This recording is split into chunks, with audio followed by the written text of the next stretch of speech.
لله الحمد لله نحمده ونستعينه ونستغفره ونؤمن به ونتوكل عليه ونعوذ بالله من شرور أنفسنا ومن سيئات أعمالنا من يهده الله فلا مضل له ومن يضلله فلا هادي له وأشهد أن لا إله إلا الله وحده لا شريك له وأشهد أن محمدا عبده ورسوله أما بعد فإن خير الحديث كتاب الله وخير الهدي هدي محمد صلى الله عليه وسلم وشر الأمور محدثاتها وكل محدثة بدعة وكل بدعة ضلالة وكل ضلالة في النار.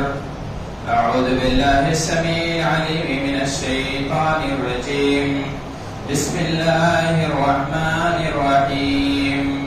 قاف والقرآن المجيد بل عجبوا أن جاءهم منذر منهم فقال الكافرون هذا شيء عجيب أإذا متنا وكنا ترابا ذلك رجع بعيد قد علمنا ما تنقص الأرض منهم وعندنا كتاب حفيظ بل كذبوا بالحق لما جاءهم فهم في أمر مريج أفلم ينظروا إلى السماء فوقهم كيف بنيناها وزيناها وما لها من فروج والأرض مددناها وألقينا فيها رواسي وأنبتنا فيها من كل زوج بهيج تبصرة وذكرى لكل عبد منيب ونزلنا من السماء ماء مباركا فأنبتنا به جنات وحب الحسيد والنخل باسقات لها طلع نضيد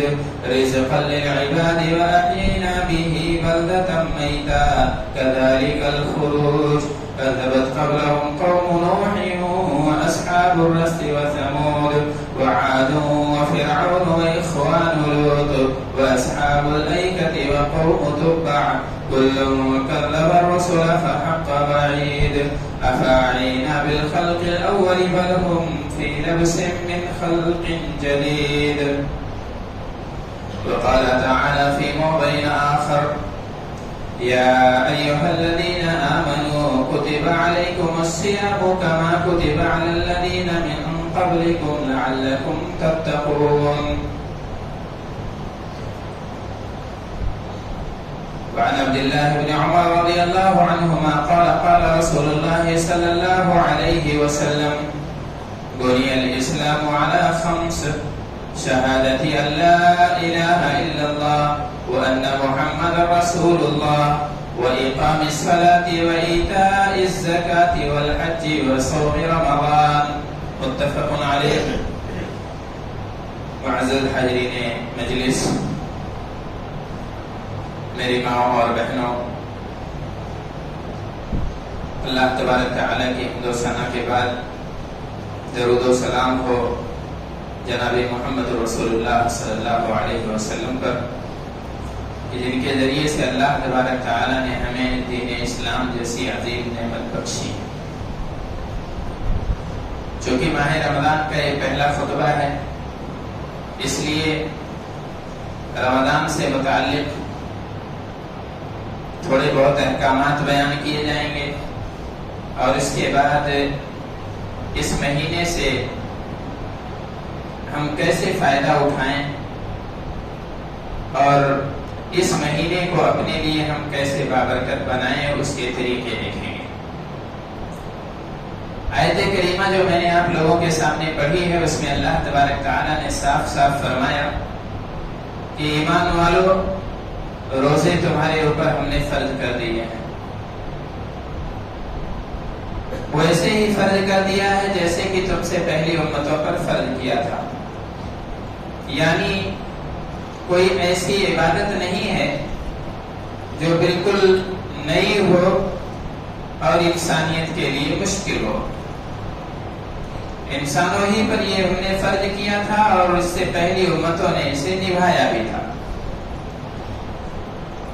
اللہ تبارک تعالیٰ نے پھر اس کا مقصد بھی بیان کیا اور کہا اس کا مقصد یہ ہے کہ تاکہ تم متقی بن جاؤ، پرہیزگار بن جاؤ، اللہ کا خوف تمہارے دلوں میں آ جائے.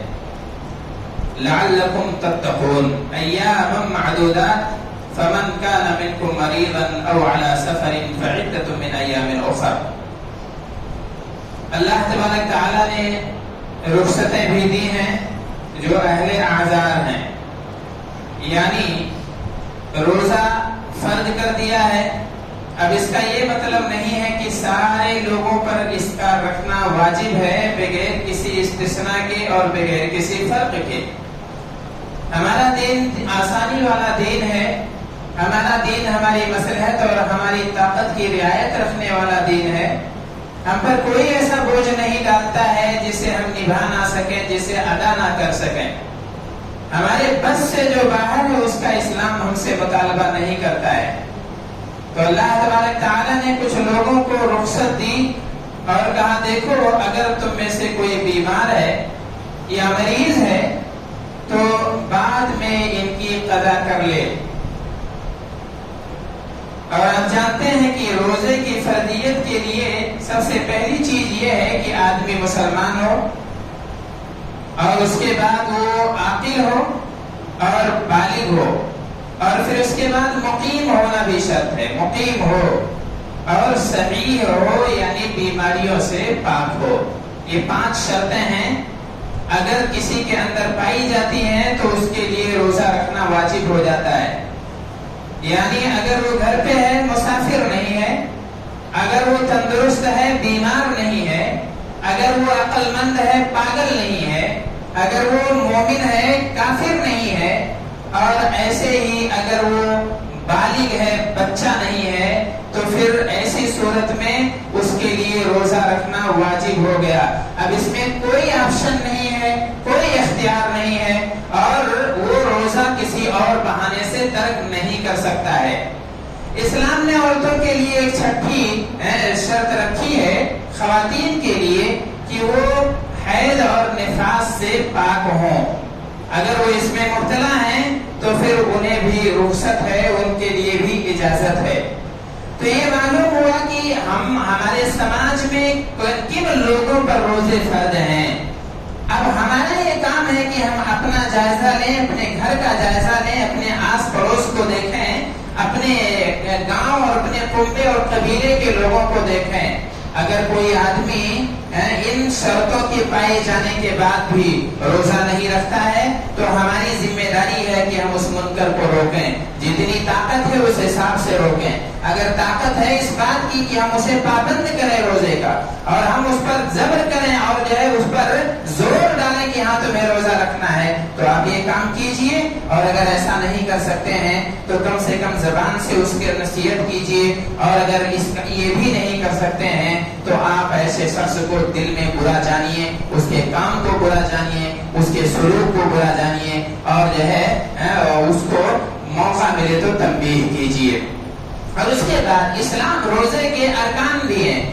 روزے کا ہر عبادت کا رکن ہوتا ہے. جیسے نماز کے ارکان ہیں، روزے کے بھی ارکان ہیں. روزے کے 2 ارکان انتہائی بنیادی ہیں. پہلا رکن یہ ہے کہ آپ نیت کریں روزے کی، اور نیت کا استمرار بہت ضروری ہے. ارکان کا یا رکن کا پایا جانا عبادت کے دوران مکمل طور پر آخر تک پایا جانا ضروری ہے. یعنی طلوع فجر سے یا آپ جب نیت کرتے ہیں وہاں سے سحری کے بعد سے لے کر افطاری تک یہ نیت برقرار رہنی چاہیے. یہ رکن ہمیشہ پایا جانا چاہیے. اگر یہ رکن آپ کا ٹوٹ گیا، چھوٹ گیا، گرچہ آپ نے نہیں کچھ کھایا ہے، گرچہ آپ نے کچھ پیا نہیں ہے، لیکن کھانا پینا ضروری نہیں ہے روزہ ٹوٹنے کے لیے. اگر آپ نے نیت کر لی، آپ بیٹھے ہوئے ہیں گھر میں اور آپ نے یہ نیت کر لی کہ میں روزہ نہیں رکھوں گا، میں روزہ توڑ رہا ہوں، تو آپ کا روزہ وہیں ٹوٹ جائے گا، گرچہ آپ نے نہ تو کچھ کھایا ہے نہ تو کچھ پیا ہے. اس لیے کہ یہ بنیادی رکن ہے، اور یہ نہیں پایا گیا تو اب عبادت وہیں کینسل ہو گئی، منسوخ ہو گئی. اور دوسری کیونکہ اللہ کے رسول صلی اللہ علیہ وسلم نے فرمایا انما الاعمال بالنیات وانما لکل امرئ ما نوى. اعمال کا دارومدار، عبادتوں کا دارومدار نیتوں پر ہے۔ اب نیت کا معاملہ یہ ہے کہ ہم نیت کیسے کریں گے اور کب کریں گے، یہ بھی آپ جان لیں۔ نیت جو ہے آپ کو طلوع فجر سے پہلے ہی نیت کر لینی ہے، آپ کو رات میں نیت کر لینی ہے۔ نبی پاک صلی اللہ علیہ وسلم فرماتے ہیں من لم یجمع الصیام قبل طلوع الفجر لا صیام له، کہ جس نے طلوع فجر سے پہلے نیت نہیں کی روزے کی تو پھر اس کا روزہ نہیں ہے، اس لیے کہ بنیاد نیتوں پر ہے، عبادتوں کا دارومدار نیتوں پر ہے۔ اب مسئلہ یہاں یہ آتا ہے کہ ہم نیت کیسے کریں گے۔ نیت آپ جانتے ہیں، ہم سب جانتے ہیں، دل کے ارادے کا نام نیت ہے، دل کے عزم کا نام نیت ہے۔ جو ہم نے منہ سے کہہ دیا، جس کا ہم نے اظہار کر دیا، جس کا ہم نے اعلان کر دیا، اب وہ نیت کہاں ہے؟ وہ تو کھل کے نیت سے دل سے باہر آ چکی ہے وہ بات۔ اللہ تبارک تعالیٰ دل کے بھید کو جاننے والا ہے، اس لیے آپ عزم کریں اپنے دل میں، آپ نیت کر لیں، اور ہر روز آپ کو نیت کرنی ہے، اس لیے کہ 30 دن کا روزہ مستقل، ہر دن کا روزہ مستقل ہے۔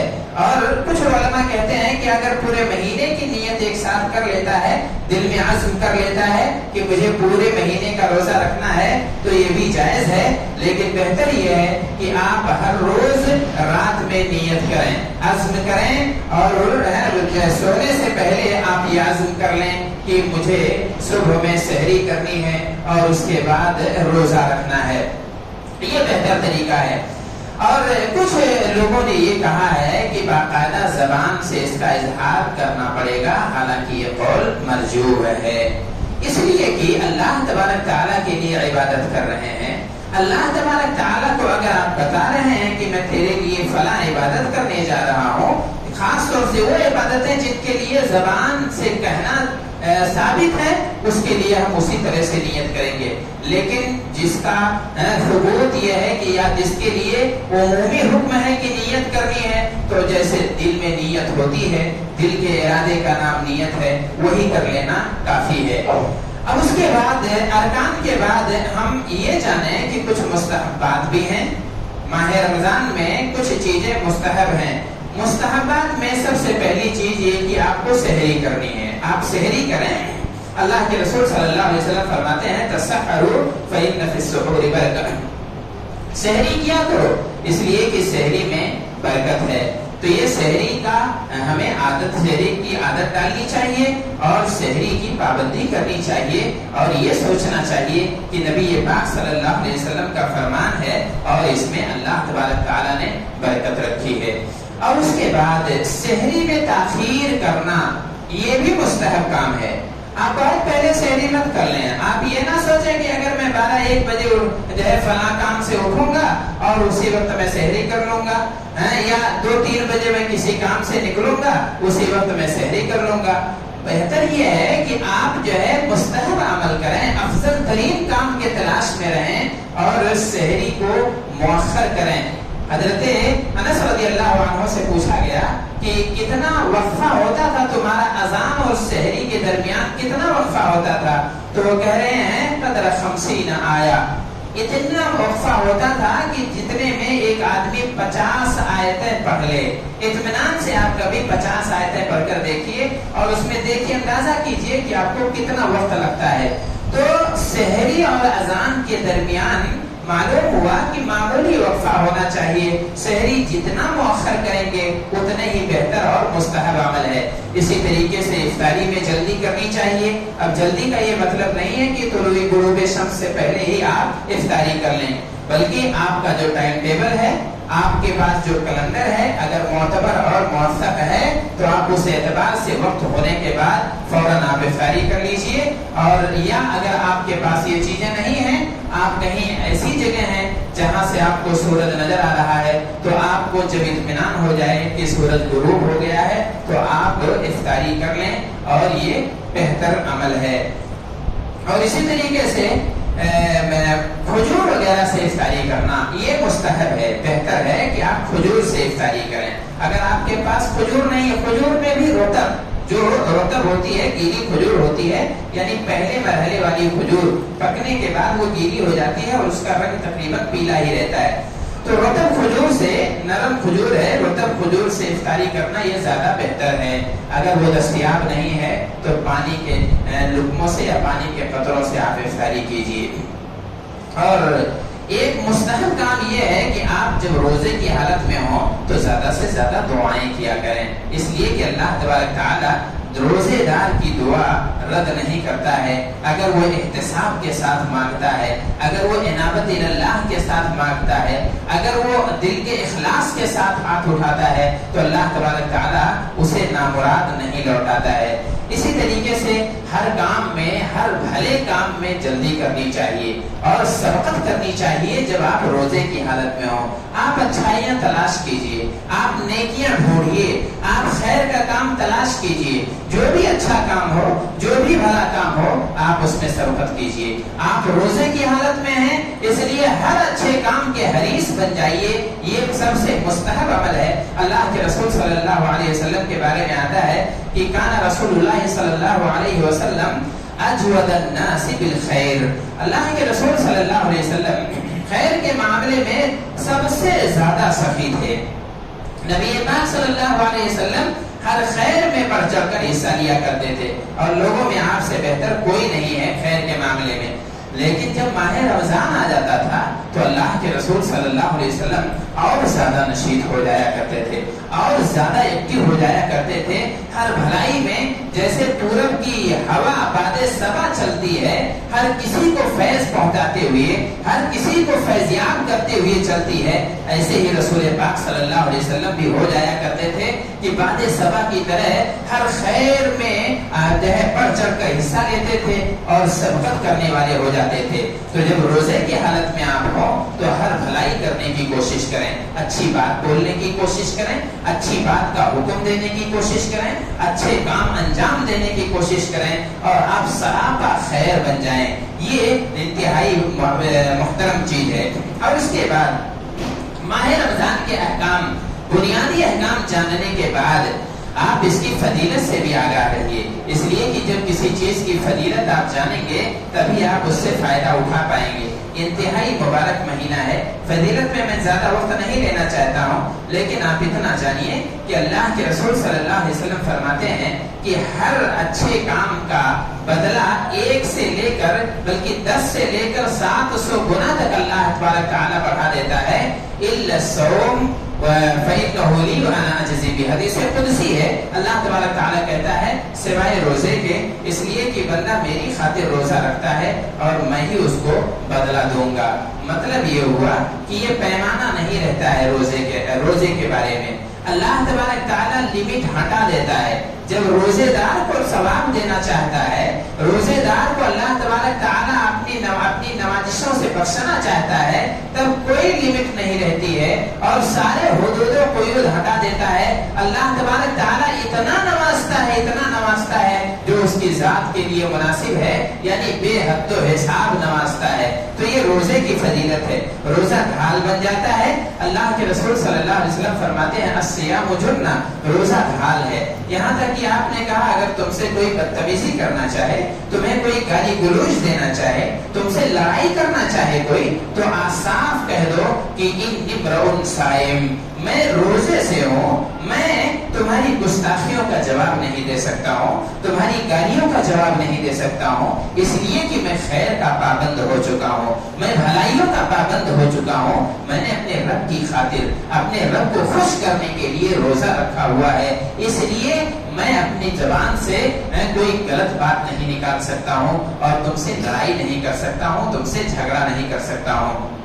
نبی پاک صلی اللہ علیہ وسلم نے اس کا فائدہ بتاتے ہوئے کہا کہ جس نے ایمان و یقین کے ساتھ روزہ رکھا ہے، من صام رمضان ایمانا و احتسابا غفر له ما تقدم من ذنبه. ہم کتنے گنہگار ہیں، لیکن روزے کا ثواب یہ ہے کہ اگر ہم نے اللہ پر بھروسہ رکھا ہے، اس امید کے ساتھ ہم نے روزہ رکھا ہے کہ اللہ ضرور ہمیں معاف فرما دے گا، تو اللہ تبارک تعالیٰ تو آپ کے تمام پچھلے گناہ معاف کر دیتا ہے. یہ روزے کی برکت ہے. اللہ کے رسول صلی اللہ علیہ وسلم فرماتے ہیں الصیام والقرآن یشفعان للعبد یوم القیامہ. کہ روزہ اور قرآن یہ دونوں سفارشی بن کر آ جائیں گے قیامت کے دن. اس دن جب بندے کو ایک تنکے کے سہارے کی ضرورت ہوگی، جب نامے اعمال سمیٹ دیا گیا ہوگا، جب کوئی رجوع کا آپشن نہیں ہوگا اور ہر بندہ کسی نہ کسی سہارے کی ضرورت محسوس کرے گا. اللہ کے رسول صلی اللہ علیہ وسلم کہتے ہیں اس کا روزہ سفارشی بن کر آ جائے گا. اگر اس نے قرآن پاک کی تلاوت کی ہے تو قرآن پاک اس کا سفارشی بن کر آ جائے گا. اور ایک برکت یہ ہے، اس کا فائدہ یہ ہے کہ اللہ تبارک تعالیٰ روزے داروں کے لیے ایک خصوصی گیٹ کا اہتمام کرے گا. جیسے ہم اپنی بڑی مجلسوں میں یا بڑے پروگراموں میں اپنے جو چیف گیسٹ ہوتے ہیں، مہمانان خصوصی ہوتے ہیں، ان کے اعزاز میں، ان کے احترام میں ہم ان کے لیے ایک مخصوص گیٹ کا اہتمام کرتے ہیں اور ایک مخصوص جگہ پر انہیں پہنچاتے ہیں. اس دروازے سے ہم عام لوگوں کی انٹری روک دیتے ہیں. اللہ تبارک تعالیٰ ایسا روزے داروں کے ساتھ کرے گا.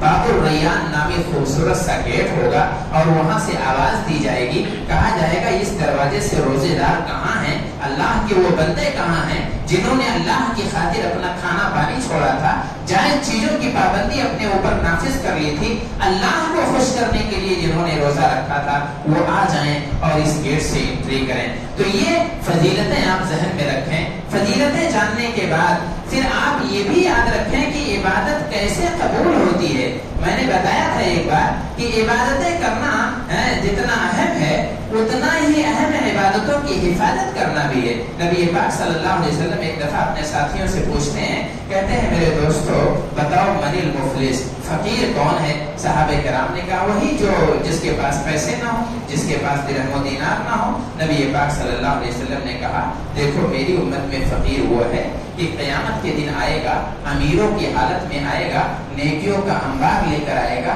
نمازیں پڑھ کے آئے گا، روزے رکھا ہوگا، صدقے و خیرات دیا ہوگا، اپنا مال لٹایا ہوگا، لیکن آئے گا ایسی پوزیشن میں کہ کسی کی عزت لوٹ لیا ہوگا، کسی کے ساتھ گستاخیاں کی ہوں گی، کسی کو مارا پیٹا ہوگا، کسی کی عزت لی ہوگی اور کسی کا خون بہایا ہوگا، کسی کا قتل کیا ہوگا. پھر جب بندہ آئے گا فیؤتی ھذا من حسناتہ یا فیؤتی ھذا من حسناتہ وھذا من حسناتہ، پھر اس کو اس کی نیکیوں میں سے دے دیا جائے گا. ادھر اس کی نیکیاں اٹھا کے اس مظلوم کو دے دی جائیں گی، یہاں تک کہ نیکیاں ادھر ختم ہو جائیں گی، لیکن ابھی حساب باقی ہوگا. پھر ان کا گناہ اس کے کندھوں پہ لاد دیا جائے گا اور اسے جہنم میں چھوڑ دیا جائے گا. تو نیکیوں کی حفاظت بہت ضروری ہے. آپ یہ یاد رکھیے کہ نیکیاں قبول کیسے ہوتی ہیں. آپ یہ مت کبھی بھولیے کہ عبادتیں اور روزے قبول کیسے ہوتے ہیں. اس کے لیے اخلاص ہونا چاہیے، ریاکاری نہیں ہونی چاہیے. اگر آپ نے کسی کو دکھانے کے لیے روزہ رکھا ہے، اگر آپ نے سماج اور معاشرے کو خوش کرنے کے لیے روزہ رکھا ہے، اگر ان کے تانوں سے بچنے کے لیے روزہ رکھا ہے، تو دنیا کا یہ فائدہ تو ہو سکتا ہے آپ کو حاصل ہو جائے، لیکن آخرت میں آپ کے کھاتے میں کوئی اضافہ نہیں ہوگا، آپ کو کچھ ملنے والا نہیں ہے. اسی طریقے سے نبی پاک صلی اللہ علیہ وسلم کی اتباع بہت ضروری ہے. یعنی ویسے ہی آپ روزہ رکھیے جیسے ہمارے نبی صلی اللہ علیہ وسلم نے حکم دیا ہے، اور تمام جو ہے خرافات اور تمام جو ہے برائیوں سے آپ باز آ جائیے. اللہ کے رسول صلی اللہ علیہ وسلم کے روزے کیسے ہوتے تھے؟ اللہ کے رسول صلی اللہ علیہ وسلم کے ساتھی یا صحابہ صرف کھانا پانی نہیں چھوڑتے تھے. نبی پاک صلی اللہ علیہ وسلم نے اسی لیے تنبیہ کی، کہا من لم يدع قول الزور والعمل به فليس لله حاجة في ان يدع طعامه وشرابه. اگر کوئی جو ہے جھوٹ بولنا اور جھوٹی گواہی دینا نہ چھوڑ سکے تو پھر اللہ کو کوئی ضرورت نہیں ہے کہ ایسا آدمی اپنا کھانا پانی چھوڑے. ہم کھانا پانی تو چھوڑ دیتے ہیں لیکن جھوٹ نہیں چھوڑ پاتے ہیں. ہم کھانا پانی تو چھوڑ دیتے ہیں لیکن جھوٹی گواہیاں نہیں چھوڑ پاتے ہیں. ہم کھانا پانی چھوڑ دیتے ہیں لیکن لوگوں کو دھوکہ دینا نہیں چھوڑ پاتے ہیں، اور اپنے انا کی خاطر طرح طرح کے جرائم نہیں ترک کر پاتے ہیں. میرے بھائیوں اور دوستوں، برائیوں سے اجتناب بہت ضروری ہے، برائیوں سے دور ہونا بہت ضروری ہے، تبھی جا کے آپ کی عبادتیں قبول ہوں گی. اگر آپ نے ایسا نہیں کیا ہے تو پھر ایسی صورت میں آپ کی عبادت قبول نہیں کی جائے گی. اسی طریقے سے آپ احتساب کیجئے. احتساب کا مطلب یہ ہے کہ آپ ثواب کی امید رکھیے. آپ اس لیے روزہ مت رکھیے کہ لوگ روزہ رکھ رہے ہیں، آپ اس لیے روزہ مت رکھیے کہ لوگ کیا کہیں گے، سماج اور معاشرہ کیا کہے گا. آپ اس لیے روزہ رکھیے کہ آپ کا رب راضی ہو جائے گا. اپنے رب کو منانا ہے. بہر صورت اسے راضی کر لینا ہے، اور اس نے جو جس اجر کا وعدہ کیا ہے اس کا اپنے آپ کو مستحق بنا لینا ہے۔ جب یہ عزم ہوگا تبھی اسی کو احتساب کہا جاتا ہے، یعنی ثواب کی پوری امید آپ اللہ تبارک تعالیٰ سے رکھیے۔ یہ مت سوچئے کہ میں تو گنہگار ہوں، میں تو خطا کار ہوں، میرے پاس جو ہے برائیوں کی بہت طویل لمبی فہرست ہے، میری عبادت اللہ تبارک تعالیٰ کہاں قبول کرے گا؟ تو ایسا مت سوچ کے عبادت رکھیے۔ روزہ رکھیے اس یقین کے ساتھ، اس عزم کے ساتھ کہ اللہ تبارک تعالیٰ آپ کی یہ عبادت قبول کرے گا۔ اور انابت اللہ بہت ضروری ہے اس مہینے میں۔ انابت کا مطلب یہ ہوتا ہے کہ آپ اللہ تبارک تعالیٰ سے لو لگائیے، آپ وقت نکالیے مجالس میں شرکت کرنے کا، آپ وقت نکالیے دینی باتیں سننے کا، آپ وقت نکالیے قرآن پاک میں تدبر کرنے کا، آپ وقت نکالیے عبادات کے احکام جاننے کا، آپ وقت نکالیے جس سے آپ یہ جان سکیں کہ آپ زکوٰۃ اور خیرات دے رہے ہیں تو اس کا صحیح طریقہ کیا ہے، آپ روزہ رکھ رہے ہیں تو اس کے احکام اور اس کے واجبات و شروط کیا ہیں، مستحبات اس کے کیا ہیں، آپ اگر جو ہے نمازیں پڑھ رہے ہیں تو اس کے ارکان اور سنن اور واجبات اور اس کے شروط سے آگاہی حاصل کرنے کے لیے وقت نکالیے۔ ٹائم اتنا دیجیے کہ آپ اللہ کے گھروں میں رات کی تاریکی میں آئیے اور عبادت کیجیے، اللہ تبارک تعالیٰ کے لیے گھروں میں زیادہ سے زیادہ سجدے کیجیے، زیادہ سے زیادہ نوافل پڑھیے، اپنے گھر والوں کو زیادہ سے زیادہ عبادتوں کا عادی بنانے کی کوشش کیجیے، اپنے ننھے منھے بچے جو ابھی بالغ نہیں ہوئے ہیں ان کو بھی پابند کیجیے کہ روزے کے عادی بن جائیں، اس لیے کہ صحابہ کرام کا یہی معمول تھا۔ صحابیات کہتی ہیں کہ ہم اپنے بچوں کو، چھوٹے چھوٹے بچوں کو روزہ رکھنے کی پریکٹس کراتے تھے، ان کو عادی بناتے تھے، یہاں تک کہ جب وہ بھوک اور پیاس کی شدت سے رونے لگتے تھے، بلکنے لگتے تھے تو ماں کی ممتا جاگتی تھی اور وہ ان کا انتظام کرتی تھی، ان کے لیے کھلونے ہوتے تھے ان کے، وہ لے جا کے اپنے بچوں کو دے دیا کرتے تھے۔ تو آپ نیکیاں خود کیجیے، نیکیاں دوسروں سے کروائیے بھی، آپ خیر انجام دیجیے اور خیر کو نشر بھی کیجیے، خیر کو عام بھی کیجیے، یہ بھی ایک عبادت ہے۔ اور زیادہ سے زیادہ قیام اللیل کیجیے، زیادہ سے زیادہ قرآن کی تلاوت کیجیے، اس میں غور و فکر کیجیے، اور اسی طریقے سے آپ گناہوں سے بھی اجتناب کریں۔ جتنا زیادہ آپ گناہوں سے بچیں گے اتنا ہی آپ کے حق میں بہتر ہوگا۔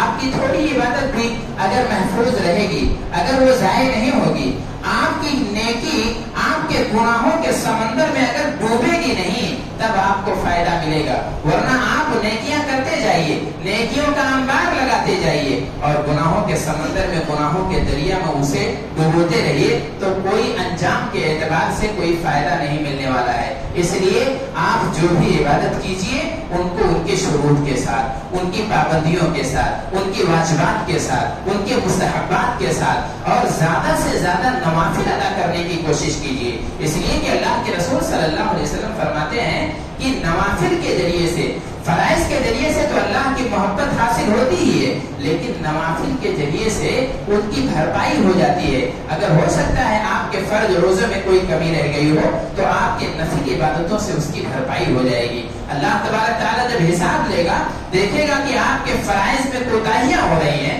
تب اللہ تبارک تعالیٰ کہے گا دیکھو میرے اس بندے نے نوافل ادا کیے تھے، کچھ سنن ادا کیے تھے، کچھ زائد عبادتیں اگر کی ہوں تو اس کی بھرپائی کر دی جائے۔ میرے بھائیوں اور دوستوں، پھر اللہ تبارک تعالیٰ کی محبت حاصل ہو جائے گی۔ اللہ کی محبت ملے گی تب آپ اچھی چیزیں دیکھنا شروع کر دیں گے۔ اللہ تبارک رسول اللہ صلی اللہ علیہ وسلم فرماتے ہیں کہ اللہ تبارک تعالیٰ جب کسی بندے سے محبت کرتا ہے، بلکہ حدیث قدسی ہے، اللہ تبارک تعالیٰ نے کہا کہ جب میں بندے سے محبت کرنے لگتا ہوں تو پھر اس کی نگاہ بن جاتا ہوں جس سے وہ دیکھتا ہے، اس کا کان بن جاتا ہوں جس سے وہ سنتا ہے، اور اس کا ہاتھ بن جاتا ہوں جس سے وہ پکڑتا ہے، اور اس کا پاؤں بن جاتا ہوں جس سے وہ چلتا ہے۔ یعنی پھر گناہ آپ کے لیے مشکل ہو جائے گا، برائیاں آپ کے لیے دشوار ہو جائیں گی۔ لیکن جب اللہ تبارک تعالیٰ کا نور آپ کو حاصل نہیں ہوگا، اللہ تبارک تعالیٰ کی ہدایت آپ کو حاصل نہیں ہوگی، تب برائیاں بہت سہل ہو جائیں گی، گناہ بہت آسان ہو جائیں گے۔ اللہ تبارک تعالیٰ کے محبوب ہو جائیے،